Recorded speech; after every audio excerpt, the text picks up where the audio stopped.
Hey everyone, so welcome back to Mars Trainer. Today we're going to learn about various language-based tests that exist and why do they exist. Let me just tell you the reason first. The reason for a language-based test to exist is that if you go into a country where people talk in their own language or the foreign language, that be English or any other language as such, so these tests see whether you're good in their language in order to communicate in their country. इसका मतलब कि अगर आप उनके पास आएंगे, उनके देश में आएंगे, तो आपको उनकी लैंग्वेज में बात करना आएगा या नहीं, क्या आप इजीली कम्युनिकेट कर पाएंगे।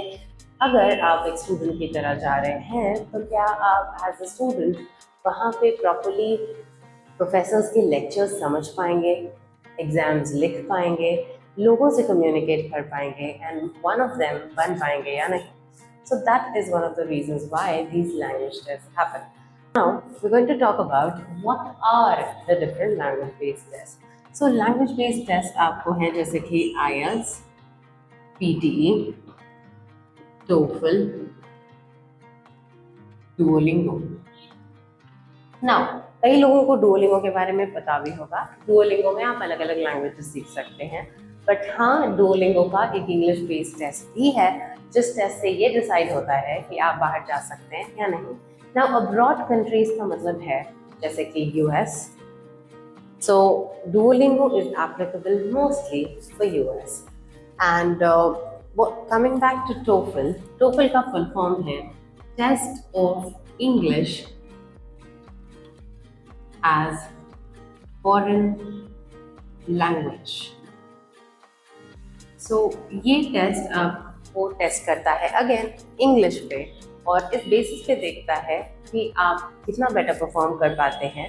एंड कई यूनिवर्सिटीज टोफल भी एक्सेप्ट करती है।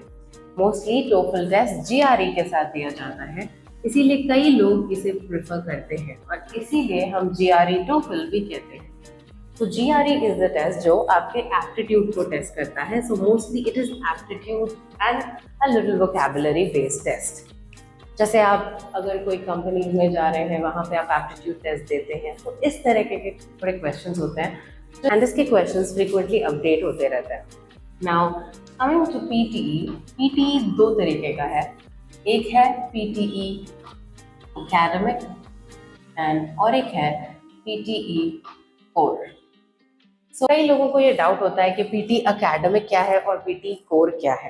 So for them let me tell you that PT academic is for people जो जाना चाहते हैं anywhere in the world and mostly आजकल PT हर जगह acceptable है।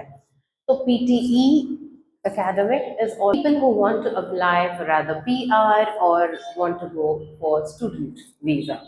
लेकिन PTE core specifically and specially design हुआ है कनाडा के लिए, क्योंकि कनाडा में पहले PT एक्सेप्टेड नहीं था। सो PTE ने थोड़े क्वेश्चंस चेंज किए and according to the government's requirement came out with PTE core, तो उसने निकाला PTE कोर। तो इसीलिए PTE कोर आपको कनाडा के लिए रहेगा मोस्टली प्रेफरेबल फॉर पीपल जो कनाडा जाना चाहते हैं, whether that is for academic purpose और PR purpose. And PT academic उनके लिए है who want to go anywhere around the world।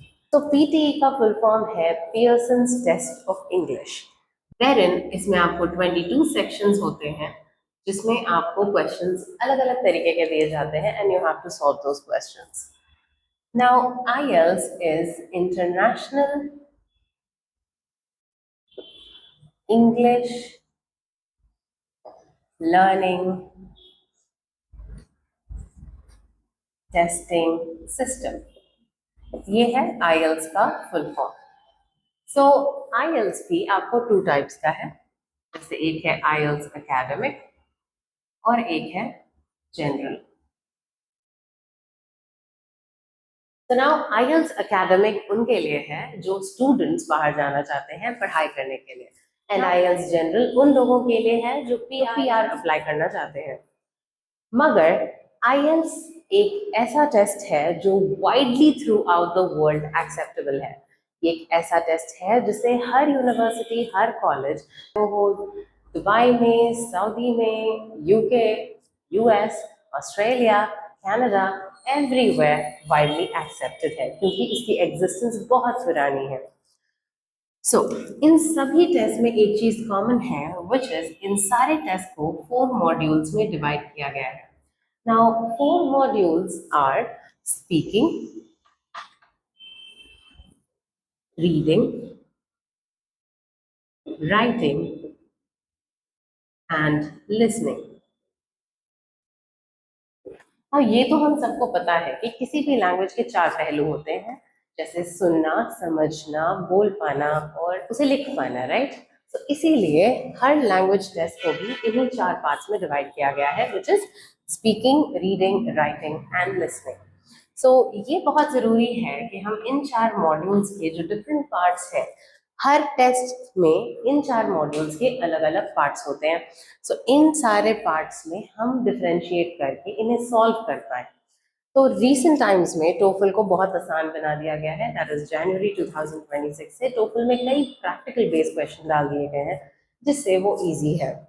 Now कई लोगों को ये जानना होता है कि सबसे इजी कौन सा है, सबसे डिफिकल्ट कौन सा है. So let me rank you based on that. So Duolingo सबसे इजी टेस्ट है, because basic requirement of English required है इसमें. एंड इसके साथ साथ अगर आप थोड़ा above the level of basic हैं तो आप आसानी से डुओलिंगो दे पाएंगे और अब्रॉड जा पाएंगे. नाउ अनदर टेस्ट डुओलिंगो के बाद जिसे मैं रेट करूंगी इजी है is TOEFL, because again TOEFL में इस साल 2026 जनवरी से बहुत आसानी कर दी गई है एंड सारे टेस्ट के क्वेश्चंस बहुत प्रैक्टिकल बेस्ड हो गए हैं. तो जो लोग कंप्यूटर से बहुत फेमिलियर हैं and they are very good with computers, for them it's good. And if you tell me to rank them on the basis of ease, that is कौन सा सबसे ज्यादा आसान है, तो मैं कहूँगी first Duolingo, second TOEFL, third PTE and last fourth one is IELTS. Now PTE में ये है कि आपके पास सॉफ्टवेयर है, हाँ क्वेश्चंस बहुत हैं एंड मोस्टली आईएलटीएस जैसे ही आपको एनालाइज करता है. पर पीटीई में आपका फायदा ये है कि everything is corrected by the software itself. So आपके पास थोड़ी ट्रिक्स होती हैं and there are some things that you can do in order to get a better score. ये तीनों टेस्ट सॉफ्टवेयर बेस्ड हैं, whereas IELTS is a mixture of software and the examiner manual correction. तो IELTS में आपको जो ये modules हैं, इनमें से स्पीकिंग और राइटिंग मैनुअली करेक्ट होती है. सो मैनुअल मतलब एग्जामिनर करेक्शन करता है, एंड बिकॉज एग्जामिनर करेक्शन करता है ये थोड़ा डिफिकल्ट हो जाता है. We can't say how the examiner corrects, but reading and listening is again software based and it is corrected like that. Now इन सभी टेस्ट में जैसे मैंने कहा कि ये सारे सॉफ्टवेयर बेस्ड हैं, पर आईएल्स में आपको एक ऑप्शन मिलता है. लोगों को कंप्यूटर पे काम करना कंफर्टेबल नहीं है, that is people who are not familiar with computer and how to use it and have a problem, जैसे कि विजुअल प्रॉब्लम हो या टाइपिंग इशू हो, वो लोग जा सकते हैं. उसे डिवाइड किया गया है कंप्यूटर बेस्ड टेस्ट सीबीटी और पेपर बेस्ड टेस्ट पीबीटी में. आप टेस्ट को लिख भी सकते हैं या फिर अगर आप कंप्यूटर से फेमिलियर हैं तो आप कंप्यूटर बेस्ड भी इस टेस्ट को दे सकते हैं. So guys, this is everything about all the different language-based tests that exist. जो लोग बहुत confused है कि कौन सा टेस्ट दें, क्यों दें और कैसे दें, और अगर हमें ये टेस्ट देना ही है तो इन टेस्ट को समझें कैसे. So I would suggest please like this video, keep it with you, share it with your friends who are confused, and hopefully the videos that are upcoming in this channel, इसमें आपको और detail में मैं आप सारे language based test को समझाऊंगी, ताकि और आपको कई टिप्स एंड ट्रिक्स दूंगी जो आप अगर एग्जाम में अप्लाई करेंगे आपके लिए बहुत फेमिलियर, बहुत इजी रहेंगे और आप बहुत फेमिलियर हो जाएंगे टेस्ट से.